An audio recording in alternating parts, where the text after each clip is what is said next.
बिस्मिल्लाहिर्रहमानिर्रहीम। अस्सलाम वालेकुम पाकिस्तानियों, अभी जो इमरान खान साहब पे इल्ज़ाम लगाया गया है कि दहशतगर्दी का और तौहीन अदालत का, ये गैर आइनी गैर कानूनी है कि इमरान खान साहब का बयान अगर गौर से देखें तो वो एक जमहूरी राइट है हर शहरी का, रियासत के हर शहरी का, कि अगर कोई अदालत, अगर कोई जज गलत फैसला, गलत प्रोसीडिंग दे तो उस पर क्रॉस केस करने का या उस फैसले को चैलेंज करने का रियासत का हर शहरी हक रखता है।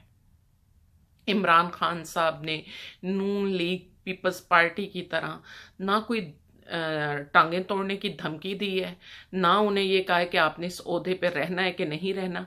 इमरान खान साहब ने यही अल्फाज कहे हैं कि मैं आपके इस फैसले के खिलाफ केस करूंगा, क्रॉस केस करूंगा, आपके फैसले को मैं चैलेंज करूंगा। तो ये इमरान खान साहब का ही नहीं, मेरा और आपका भी जो है बुनियादी हक है कि हम इसे चैलेंज कर सकते हैं, बजाय कि इसे एक कानूनी राइट, एक आज़ाद शहरी का, एक सियासी, एक कानूनी बुनियादी हकूक मानने की बजाय उसे सियासी रंग देते हुए, इंतकामी कार्रवाई करते हुए इमरान खान साहब को क्योंकि किसी ना किसी तरह अपने इंतकाम का निशाना बनाने के लिए गैर कानूनी, गैर आइनी इल्ज़ामात से या धमकियों से उन्हें आज़ादी की जदोजहद से, जहाद से रोकने की कोशिश की जा रही है। पाकिस्तानियों, इसका बड़ा सबूत कि यूनाइटेड नेशन के जनरल सेक्रेटरी ने भी अब तो इसके इमरान खान के ऊपर लगाए गए दहशतगर्दी के इल्ज़ामात पे इमरान खान के लिए तहफ़्फ़ुज़ात का इजहार कर दिया है। मैं समझती हूँ अक़वाम मुत्तहिदा का आवाज़ उठाना इमरान खान के हक में पाकिस्तानी रियासत को फेल रियासत डिक्लेयर करना है कि पाकिस्तानी एक फेल्ड रियासत है, फेल्ड स्टेट है। पाकिस्तानियों, जब किसी मुल्क को फेल्ड स्टेट डिक्लेयर कर दिया जाए या समझा जाने लगा तो आपको पता है उसका दुश्मन जाग जाता है। पाकिस्तानियों, यूनाइटेड नेशन का इमरान खान के तहफ़्फ़ुज़ात पे इजहार करना, मैं समझती हूँ हमारे मुल्क के निज़ाम पे एक सन्नाटेदार तमाचा है। मैं समझती हूँ अदलिया और जजों के मुंह पे एक जोरदार तमाचा है। मैं समझती हूँ हमारी कानून और आइन के मुंह पर एक जोरदार तमाचा है। पाकिस्तानियों, मैं समझती हूँ एस्टेब्लिशमेंट के मुंह पर एक जोरदार तमाचा है। मैं इमरान खान साहब की सपोर्टर भी हूँ, वोटर भी हूँ, लेकिन मुझे कतई ये खुशी नहीं हुई। मैं ये नहीं समझ सकती कि ना ये, क्योंकि मेरे पाकिस्तान का वक़ार मजरू हुआ है। मैं इमरान खान साहब के साथ, इमरान खान पाकिस्तान के वक़ार की जंग लड़े हैं, इमरान खान पाकिस्तानियों के तहफ़्फ़ुज़ की जंग लड़े, इसीलिए तो हम उनके साथ खड़े, उनकी ताकत बने खड़े हैं। लेकिन इम्पोर्टेड हुकूमत और हमारी एस्टेब्लिशमेंट इस कदर अपनी हदों को क्रॉस कर रही है कि अब गैर मुल्की ताकतवर हलकों को भी दखलंदाजी और उस पे इनकी गैर कानूनी, इनके जुल्मों पे आवाज़ उठाने का मौका मिल रहा है। हमारे लिए तो ये खुशाइन कदम है, हमारे लिए तो तहफ़्फ़ुज़ की बात है। लेकिन अगर मैं एज अ पाकिस्तानी सोचूं तो पाकिस्तान का वक़ार मशरू हो रहा है। कौन कर रहा है? नालायक हुकूमत, करप्ट हुकूमत और हैंडलर्स कर रहे हैं। पाकिस्तानियों, इनके इक़दामात पाकिस्तान के वक़ार और पाकिस्तान के लिए जग हसाई का सबब बन रहे हैं। अदालत कहती है तौहीन, हम आपके फैसलों पे एतराज़ करें जो कि हमारा कानूनी और आइनी राइट है, अगर तो हम आपको माँ बहन की गाली दें तो आपका बनता है कि आपने किस जबान में हमसे बात की है, आप उस पर एक्शन लेने का राइट रखते हैं। अगर हम आपकी जातियात पे उतरें, आपकी इज्जतों को मजरू करें, तो आपका राइट बनता है कि आप हमसे गैर एथिकली जबान इस्तेमाल करने में और जातियात पे आने पे आप एक्शन ले सकते हैं। लेकिन ये हर आज़ाद रियासत के आज़ाद शहरी का हक है कि वो आपके फैसलों को चैलेंज करें, आपके प्रोसीडिंग के खिलाफ वो केस दायर करें। इसमें कहां से दहशतगर्दी आ गई? सिर्फ इमरान खान को पाकिस्तानियों अदालत में लाकर अरेस्ट करने का एक प्लान बनाया गया है। पाकिस्तानियों, इमरान खान कौम की आवाज है। पाकिस्तानियों, आपने फातिमा जिन्ना रहमतुल्लाह को खोया, जिन्हें गद्दार डिक्लेयर किया गया। डिक्लेयर करने वाले अपने गिरेबानों में झांके, जो आज भी जिस बरतानिया से हमने आज़ादी ली थी, आज भी हमारे जनरल उस बरतानिया के गुलाम हैं। उन्होंने आज भी हमें गुलामी में रखा हुआ है। वो आज भी बरतानिया से डिक्टेशन लेते हैं। अमेरिका बांग्लादेश की तरह बरतानिया से अलग 13 कॉलोनियों से बनाया गया था। बाद में ये 52 स्टेट बन गया, लेकिन इब्तदा इसकी 13 कॉलोनियों से हुई थी। अमेरिका हो या बरतानिया हो, बात एक ही है। आज हमें फिर उस गुलामी की तरफ ही धकेला जा रहा है। मैं तो पहले ही कहती हूँ, पाकिस्तान को तकसीम किया गया था और तकसीम दर तकसीम किया जा रहा है। आज़ादी, पाकिस्तान अपनी तकसीम को आज़ादी समझते हैं। पाकिस्तानियों, ये जगह हसाई है। एक तो जगह न्यूट्रल पाकिस्तान का दिवालिया कर रहे हैं, तौहीन की बात करते हैं। अदलिया तो अब अदलिया यूनाइटेड नेशन के खिलाफ कोई केस दायर करे, अपनी तौहीन का कैसे बदला लेगी, मैं देखना चाहती हूँ। पाकिस्तानियों, तौहीन तो ये है कि हमारे जर्नल हमारी फौज को 2 अरब में बेच रहे हैं, सिक्योरिटी गार्ड का लेबल लगा रहे हैं। आपको पता है पाकिस्तानियों, हमारी फौज को अपने वक़ार के लिए आवाज उठानी चाहिए। आपको अपनी फौज के वक़ार के लिए आवाज उठानी चाहिए। फीफा वर्ल्ड कप में पाक फौज को सिक्योरिटी गार्ड के तौर पर 2 अरब के अवज में बाजवा साहब भेज रहे हैं। बाजवा साहब, आपका ज़मीर मर गया है। बाजवा साहब, आपका ईमान रुखसत हो गया है। बाजवा साहब, होश करें। दुनिया आखरत का रास्ता है। हमने अपनी आखरत, अल्लाह ने हमें अपनी कब्रों को रोशन बनाने के लिए और गुनाहों की गलास्तों से पाक होकर जन्नत में जाने के लिए हमें दुनिया में भेजा था। और बाजवा साहब, अल्लाह ताला कुरान शरीफ में कहता है कि जिसने अहद तोड़ा वो अल्लाह का दुश्मन है। कुरान शरीफ में अल्लाह ताला कहता है जिसने अपनी इंसानी ताकत और ओहदे के बलबूते पे खुद को ना खुदा बनवाया, वो अल्लाह का शरीक अपने आप को समझता है, वो अल्लाह का दुश्मन है। बाजवा साहब, आपका ईमान रुखसत हो रहा है।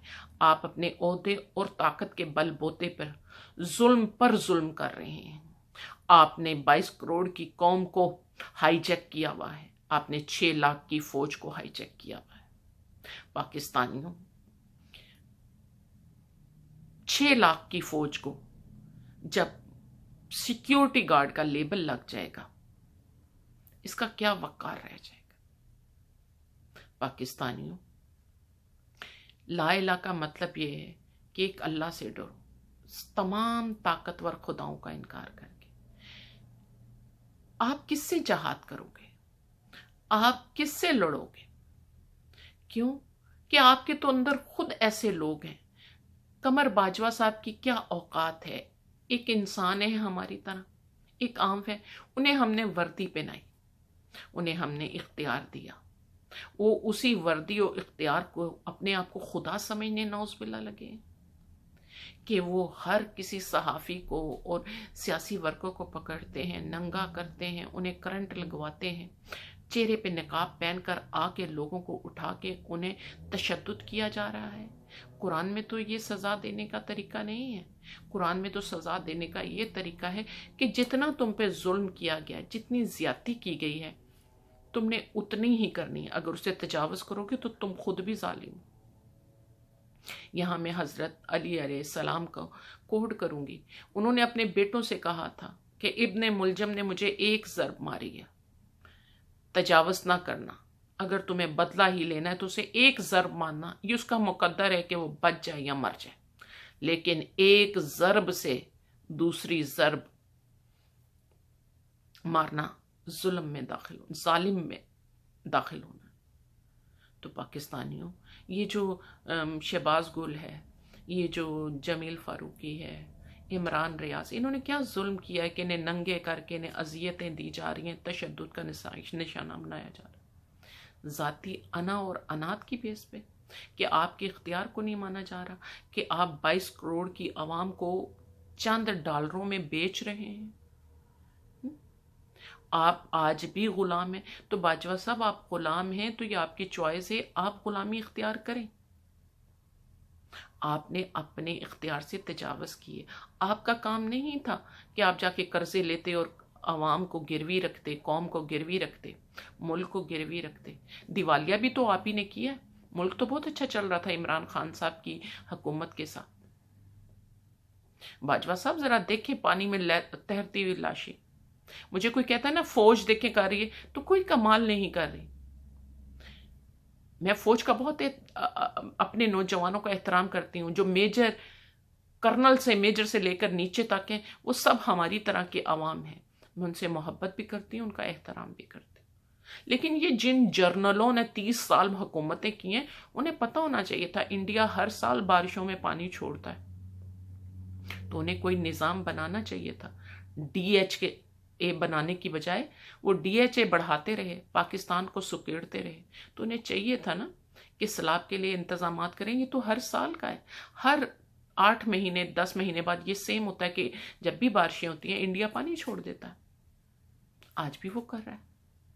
तो ये हमारी एस्टेब्लिशमेंट को सोचना चाहिए था।